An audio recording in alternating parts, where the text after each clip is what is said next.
Okay, hi everybody. I just wanted to do another couple short videos, and please excuse the occasional white rings. That's in my glasses. I can't seem to figure out how to get rid of that and still have lighting. I'm not some sort of cyborg who has white rings on my eyes. That's just, anyways, I can't quite get rid of it. I hope it's not too distracting.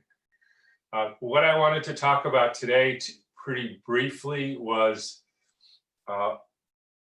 first the PCR test, and then I wanted to review the latest research on the Moderna vaccine. So they'll be broken up into two segments. So let's do the first one on the PCR tests, and we've gone over this a number of times, but I still get questions, and I think it's one of the most important things to understand. Particularly because there was a recent ruling, I think by some court system in Portugal, I'm not sure if it was the Supreme Court or some court, questioning the validity of the PCR test. And they actually ruled that the PCR test was not a valid diagnostic tool, which of course it's not. The PCR test is a manufacturing tool. So let me start by saying one of the most discouraging things that's arisen in this whole situation since March, and this probably happened around April or so. I got an email from one of the leaders in the so-called anti-vaccine movement, head of one of the major physicians' organizations. And the email was something to the effect of, Tom, I just wanted you to be aware that there's a PCR test available that has a 84.6% accuracy, which she said was better than some of the other ones, and that I should consider using it.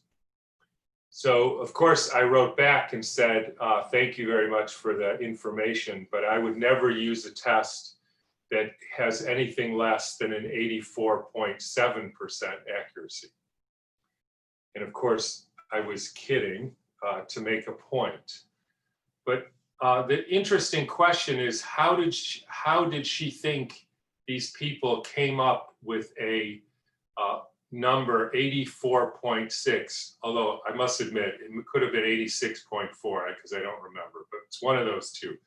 In any case, it was 84, 86 point something, 4 or 6. So the question is, how did they come up with that test? How did they come up with that number? So here is the way you could come up with the number. A PCR test is what's called a surrogate test, which means it's not a direct measurement of anything. It's a stand-in for the direct measurement. And let me give you a very clear example of how you know the false positive and false negative rate for a surrogate test. Imagine you wanted to do a blood pregnancy test, and you wanted to see how accurate it is. So the first thing you could do is take 100 women who are 20 weeks pregnant. Now, the first question is, are you 100% sure that all those 100 women are in fact pregnant? And I think most of us, if not hopefully all of us, would agree that you could do that. You could feel the baby. You could feel if the baby's kicking. You could do an ultrasound and see if there's actually a baby in there. You might even actually ask the woman, do you think there's a baby in there? Which is not 100% accurate, but it's, my guess it would be pretty close. And if you were also sort of stupid enough, you could do an x-ray and see the baby. I hope nobody would do that. But there are a number of ways that you could convince yourself that we are 100% sure that this woman is in fact pregnant and there is a baby in there. Now, given that, then you can do a pregnancy test, a blood or a urine test or any other marker that you choose. And if you do the test on all 100 women and 98 of them test positive, meaning 2 test negative, then you know for sure that that test missed 2% of the women who you know to be positive pregnant. So there's a false negative rate of 2%, which is pretty good for a biological test. which means that if you do the test and on somebody, remotely, and you can't figure out whether they're pregnant at 20 weeks, you know that if it's positive, they have a 98% chance that it's an accurate test and a 2% chance that it's not accurate. So you're not 100% sure, but you're pretty close. The next step you would do is take 100 women who you know for sure aren't pregnant. Or if you wanted to be really sure, you could even do it with 100 men, in which case you're pretty darn sure that none of those men are pregnant. Or you could do it with postmenopausal women, or you could do it with women who've had no sexual contact in the last year, or any other group of 100 women who you are 100% sure they are not pregnant. And then you do your test, you do a blood test or a urine test, and let's say 3 of them test positive. And now you know those are not accurate because you know they're not pregnant. And so then you have a 3% false positive rate. In order to have a test that has a 84.6% false positive or accuracy rate, so that 84.6 accuracy means 15.4% were false positive. In order to do that, by definition, you would have had to do 100 gold standard or people that you know actually have the coronavirus.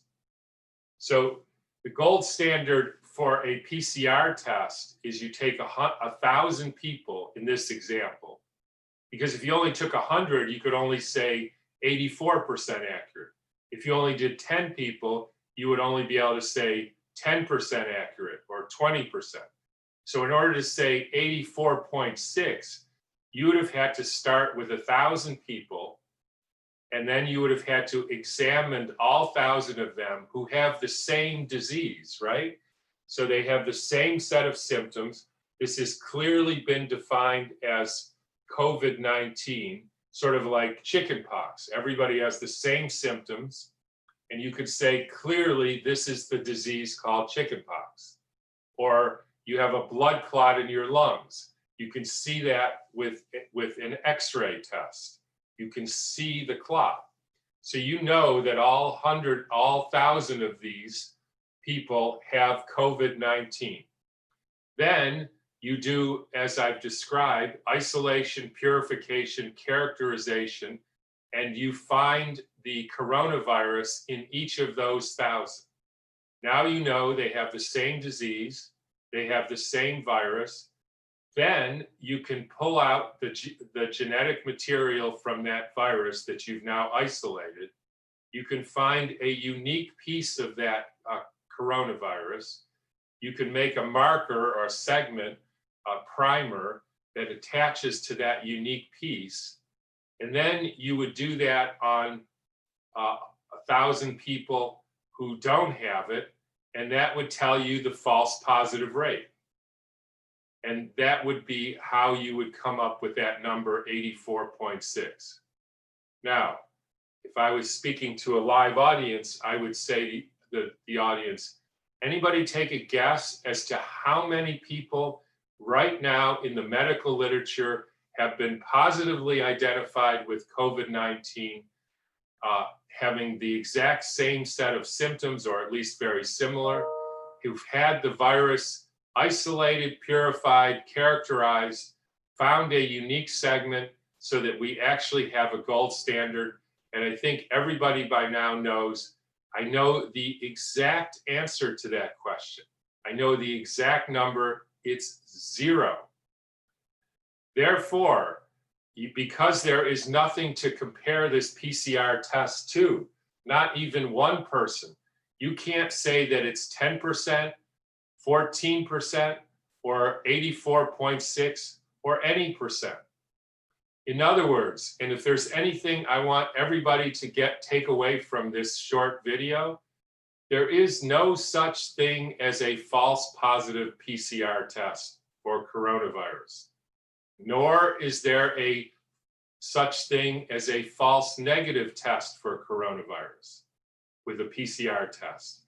The test is not false positive, it's not false negative, it's just plain, good old-fashioned false. It means nothing, because unless you have a gold standard, you have no idea what you're testing for. Unless you've isolated the virus, sequenced the genome, found a unique segment, which has not been done, you have no idea whether you're testing for segments that come from this virus or not. The test is meaningless, which is why it's such a dangerous weapon, because you can make the test positive or not, just depending on how many cycles you amplify the sequences. And that becomes a horrible weapon for controlling the numbers in a so-called pandemic. And I hope that clarifies things for everybody. And then again, in the next video, we're going to go over the numbers on the Moderna vaccine trial.